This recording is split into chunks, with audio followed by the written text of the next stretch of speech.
The nation of Israel is experiencing a dramatic renaissance never before seen in human history. In a land that was barren for nearly 2,000 years, life is bursting forth. Acres of vineyards and olive groves are transforming rocky mountains.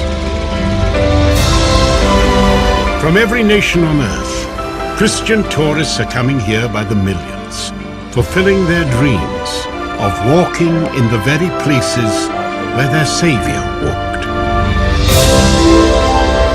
And most miraculously of all, Israel is once again becoming the home of the once scattered Jewish people. Over the last century, they have returned here by the millions, from the north, south, east, and west. We are living in the times spoken about long ago, the time that this nation would be reborn.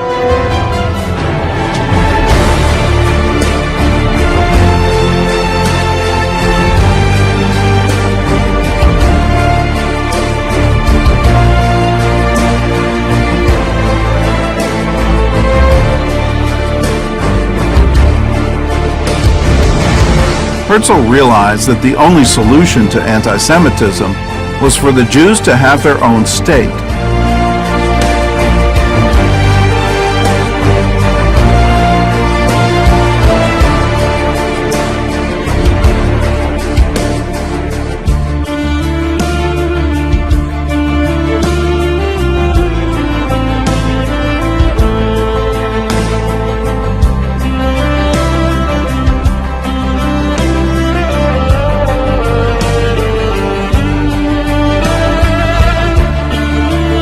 By 1914, there were nearly 100,000 Jews living in Palestine. They had started 50 agricultural villages and farmed roughly 100,000 acres of land.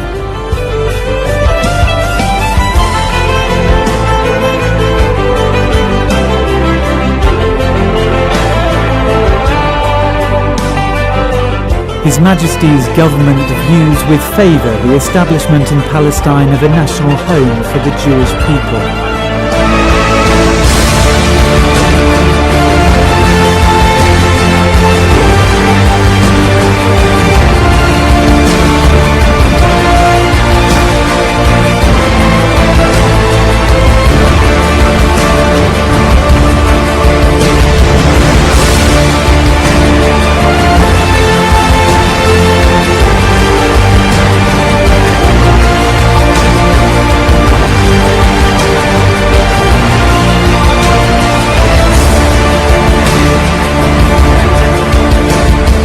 After the American, British, and Allied forces defeated the Germans, hundreds of thousands of Jews came to Palestine, and the UN General Assembly passed a fateful plan to divide up Palestine into independent Arab and Jewish states. Abstain. As the roll call began, proceedings were momentarily interrupted. A piercing cry came from the gallery. Ana Adonai Hoshiana. O Lord, please save us. The United States? Yes? Yemen? No? The resolution of the DUC Committee for Palestine was adopted by 33 votes, 13 against, 10 abstentions. The stage was set. On the afternoon of May 14th, several council members met to approve the final draft of the declaration. The text was approved unanimously, but just hours before it would be read, the new state still didn't have a name. Historical names like Zion and Judea were proposed and rejected. It was Ben-Gurion who decided that the name would be simply Medinat Israel, the State of Israel.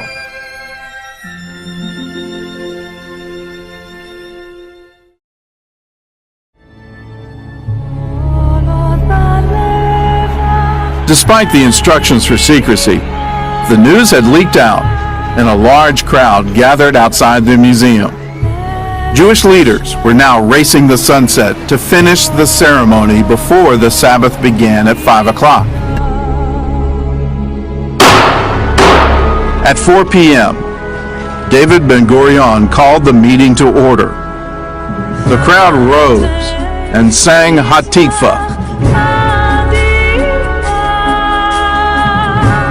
Then Ben-Gurion read the declaration aloud. זוהי זכותו הטבעית של העם היהודי להיות ככל עם ועם עומד ברשות עצמו במדינתו הריבונית. תוקף זכותנו הטבעית וההיסטורית ועל יסוד החלטת עצרת האומות המאוחדות אנו מכריזים בזאת על הקמת מדינה יהודית בארץ ישראל, היא מדינת ישראל. President Truman recognized the new state of Israel just 11 minutes after the British mandate officially ended. The United States recognizes the provisional government as the de facto authority of the new state of Israel. He was cheering in the streets. It was a big thing, dancing in the streets and all this. And he was standing in the back there. He says, what the people are dancing here, what they don't know is tomorrow we've got a war.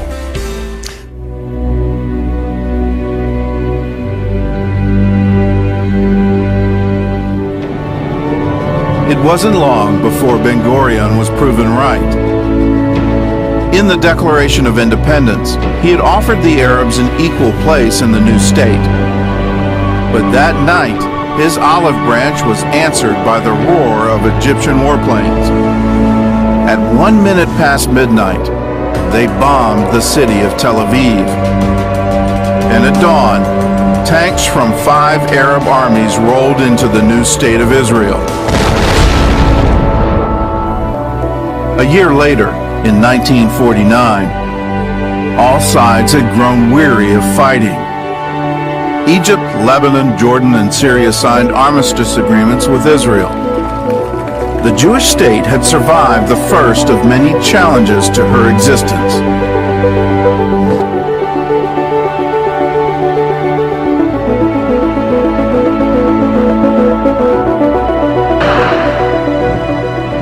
At a meeting ending in the early hours of the morning, Defense Minister Dayan told the cabinet that only through a preemptive strike could Israel stand up to the Arab armies now massed along its borders.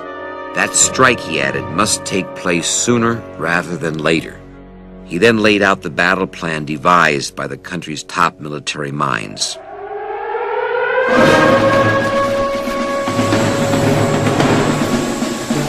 The attack order was radioed from the Defense Ministry in Tel Aviv. Israeli planes took off at staggered intervals, heading for key Egyptian bases in the Sinai, the Suez, and Nile Valley. In just 7 minutes, the Israeli Air Force destroyed the Egyptian planes before moving on to rocket bomb enemy airfields.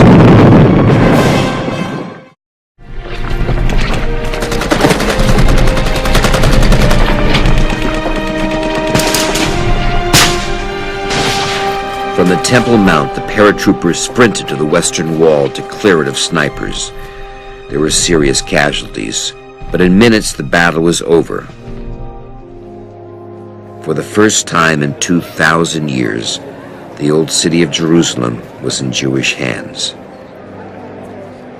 And for many, it was a moment that was almost impossible to fathom.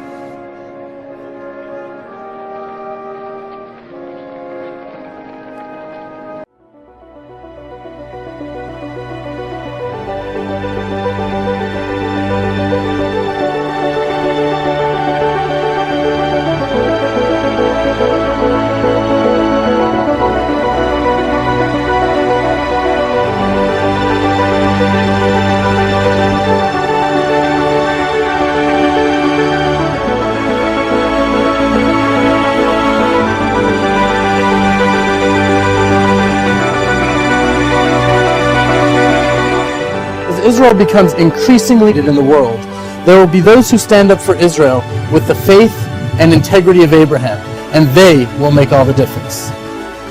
Israel was founded 3 years after the Holocaust. 3 years after 70% of the Jews were destroyed in what is exponentially the largest slaughter of any people in human history, the remnant trickled back against the will of the British, with no support from the world, into a desert piece of real estate with no natural resources, no infrastructure, surrounded by millions of hostile Arabs in a constant state of warfare, terrorism, economic blockade. And think about it, within a few years, the desert is exporting fruits and vegetables to the rest of the world. But Israel is the only country in the world that has more trees at the end of the 20th century than the beginning. In terms of high-tech per capita, the most in the world is in Israel. Done in less than 40 years, with no natural resources, constant war, terrorism, economic blockade. It's unbelievable, but people just don't see it because we've gotten used to it. It's Jewish history. It's all supernatural.